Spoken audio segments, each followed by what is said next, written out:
કલિયુગની સાક્ષાત દેવી મહાકાળી છે. પૂજ્ય શ્રી પ્રફુલ્લભાઈ શુક્લ આજરોજ વલંડીમાં મહાકાળી પ્રાગટ્ય ઉત્સવ ઉજવાયો.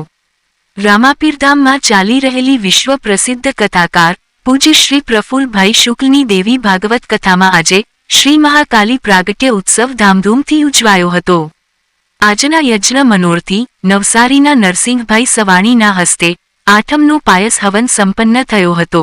સાથે આયોજક શ્રી પ્રદીપભાઈ પટેલ, શ્રી કૃણાલભાઈ અને શ્રી દીપભાઈ ચરવાડા, શ્રીમતી શુભાંગીબેન રોહિતભાઈ પટેલ, શ્રીમતી અંજલિબેન દર્પણભાઈ પટેલ, શ્રીમતી તારાબેન પરભુભાઈ પટેલ, શ્રી જયસિંહભાઈ ભૈરવી, શ્રી મુકેશભાઈ સોમનાથ આહુતિમાં જોડાયા હતા. પૂજ્ય શ્રી પ્રફુલ્લભાઈ શુક્લે કહ્યું હતું કે કલિયુગની સાક્ષાત દેવી મહાકાળી છે. કાલી કરુણા મહિમા છે. આપણા વડાપ્રધાન માનનીય શ્રી નરેન્દ્રભાઈ મોદીજીના પ્રયાસથી આજે પાવાગઢ ધામમાં મંદિરે શિખર બંધ ધજા લહેરાઈ રહી છે. અબિલ ગુલાલની ચોળો વચ્ચે જય ભવાની, જય મહાકાળીનો નાદ કરવામાં આવ્યો હતો. મહાકાળી માતાનું પારણું શ્રીમતી અમિતાબેન કાંતિલાલ પટેલ વાપીના હસ્તે ઝુલાવવામાં આવ્યું હતું. ગુરુવારે કથા વિરામ લેશે પછી પૂજ્ય બાપુ 13મી જુલાઈથી ઉમરગામના ધોળીપાડા ખાતે ઉમરગામ વિધાનસભાના ધારાસભ્ય શ્રી રમણભાઈ પાટકરજીને ત્યાં 896મી શ્રીમદ ભાગવત કથા કરવા જશે, જ્યાં ઉમરગામના ઇતિહાસમાં સૌ પ્રથમવાર 108 ગામોમાંથી પોથી યાત્રા આવશે. આજરોજ વલંડીમાં અતિશય વરસાદ હોવા છતાં ભાવિકો શ્રદ્ધાથી ભાગ લઈ રહ્યા છે. પ્રસ્તુતિ અભિનવ સુરત ન્યૂઝ ચેનલ, એડિટર પ્રકાશ પટેલ, સુરત.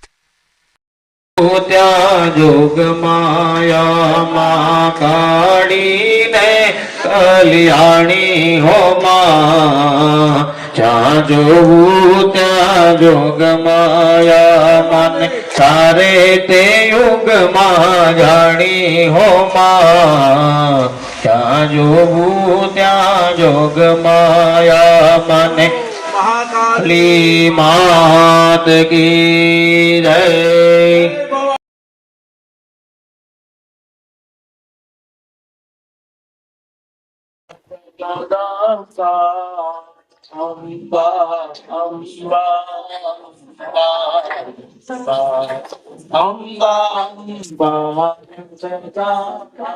બોલો અંબા અંબા અંબા અંબા અંબા અંબા જગદંબા અંબા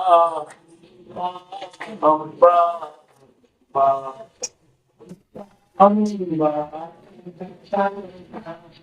બોલો મહાકાળ રામાપીર ધામમાં આજે સાતમ અને આઠમ સપ્તમી પણ છે અને 10 વાગ્યા પછી અષ્ટમી શરૂ થઈ ગઈ.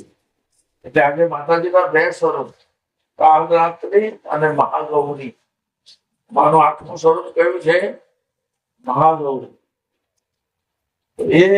એ દિવસે મહાકાલી માતાનું પ્રાગટ્ય થાય. મહાકાલી એ કલિયુગની સાક્ષાત દેવી છે. કલિયુગની દેવી કાલી છે.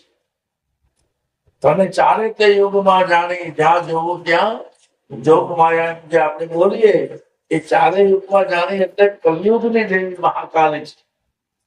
અને મહાકાલી માતાનો આજે પ્રાગટ્ય ઉત્સવ ધામધૂમથી ઉજવવાનો.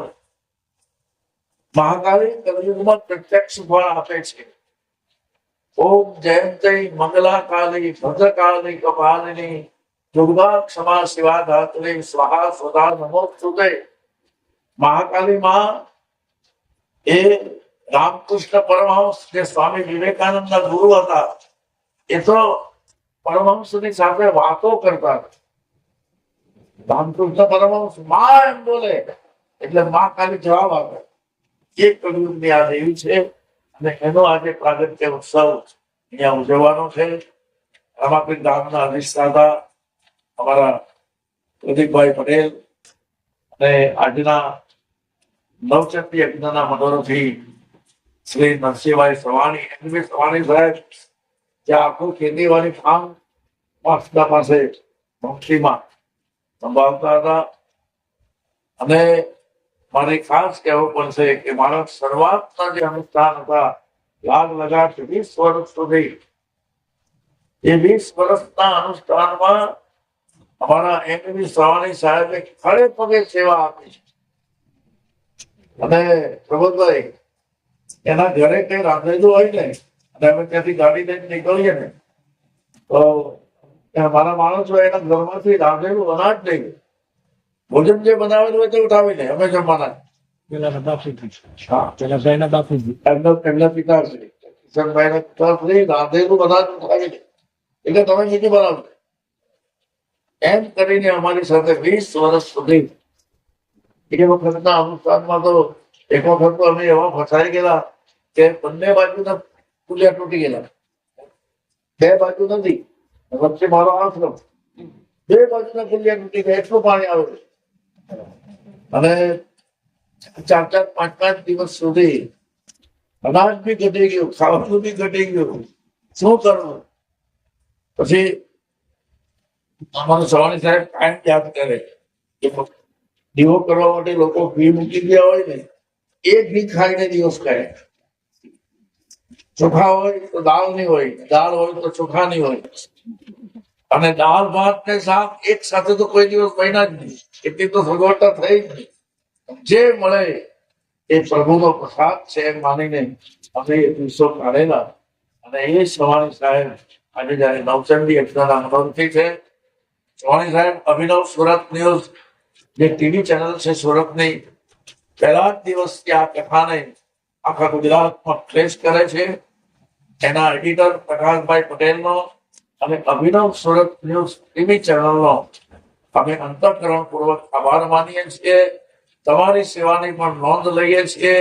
આ રામાપીરની જગ્યામાંથી જયારે આ અનુષ્ઠાન થઈ ગયું છે તો આ પ્રસંગે અમારા એનવી સવાણી સાહેબ બે શબ્દો કહે છે અભિનવ સુરત ન્યૂઝ ટીવી ચેનલ માટે.